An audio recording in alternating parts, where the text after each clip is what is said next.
بہت ہی قیمتی ٹوٹکے۔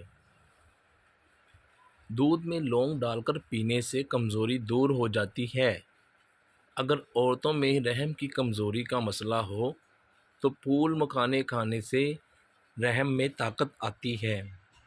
اگر پٹھوں میں کھنچاؤ پڑ جائے تو دوپہر کے وقت ادرک والی چائے پینے سے آرام ملتا ہے۔ اگر گلا بیٹھ جائے تو لونگ چبانے سے گلا صاف ہو جاتا ہے۔ سوکھی انجیر کھانے سے خون کی کمی دور ہوتی ہے۔ السی کے بیج چبانے سے نزلہ، زکام اور کھانسی میں آرام ملتا ہے۔ سانس میں تکلیف کا مسئلہ ہو تو مولی کھایا کریں۔ چھوٹے بچوں کو انار کھلانے سے جلد بولنا شروع کر دیتے ہیں۔ پودینہ پانی میں ابال کر پینے سے جگر کی کمزوری دور ہوتی ہے۔ آلو کا ٹکڑا کاٹ کر آنکھوں پر پھیرنے سے آنکھوں کے گرد سیاہ حلقے دور ہو جاتے ہیں۔ سنترے کے چھلکے کا منہ پر مساج کرنے سے منہ کی جھریاں ختم ہو جاتی ہیں۔ کچے پیاز کھانے سے مثانہ کو طاقت ملتی ہے۔ کڑوے بادام کا تیل کان میں ڈالنے سے کان درد ختم ہو جاتی ہے اور سنائی بھی بڑھتی ہے۔ اگر چھاتی میں بلغم کا مسئلہ ہو تو پیاز کا پانی چھاتی پر لگانے سے چھاتی کی بلغم منہ کے راستے خارج ہو جاتی ہے۔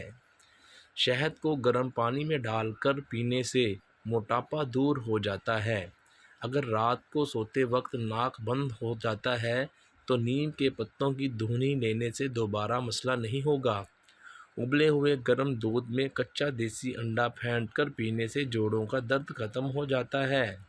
ٹھنڈے ارک گلاب میں 2 کاٹن کے ٹکڑے بھگو کر آنکھوں پر رکھنے سے آنکھوں کی تھکن دور ہو جاتی ہے اور ساتھ ہی نظر بھی تیز ہوتی ہے۔ اگر ڈپریشن کا مسئلہ ہو تو اپنے من پسند شخص کے ساتھ سونے سے ڈپریشن ختم ہو جاتی ہے۔ رونے والے لوگ اکثر نہ رونے والے لوگوں سے زیادہ مضبوط ہوتے ہیں۔ جن لوگوں کی سونگھنے کی حس بہت اچھی اور تیز ہوتی ہے ان لوگوں کا دماغ بھی تیز ہوتا ہے۔ زیادہ سوچنے سے پریشانی آتی ہے۔ جوتا پہننے سے پہلے کبھی پانی نہ پیا کرو، ورنہ جب تم جوتا پہننے کے لیے جھکو گے تو پانی سانس کی نالی میں جا سکتا ہے۔ انسان کے لیے سب سے مفید کھانا سبزی ہے۔ چائے، کافی، چاکلیٹ اور کولڈ ڈرنک سے دور رہیں، اس سے پیشاب میں تکلیف ہو سکتی ہے۔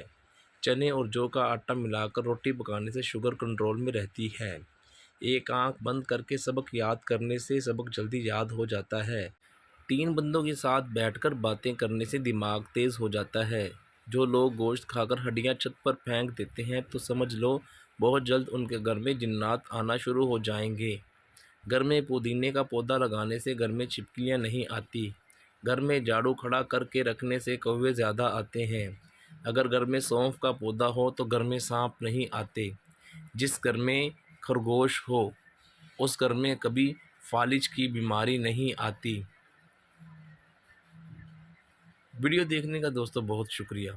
مزید ویڈیو کے لیے JRY TV کو سبسکرائب کریں اور منفرد اور مزیدار ٹوٹکے سننے کے لیے سبسکرائب کریں۔ اپنا بہت سا خیال رکھیں۔ شکریہ۔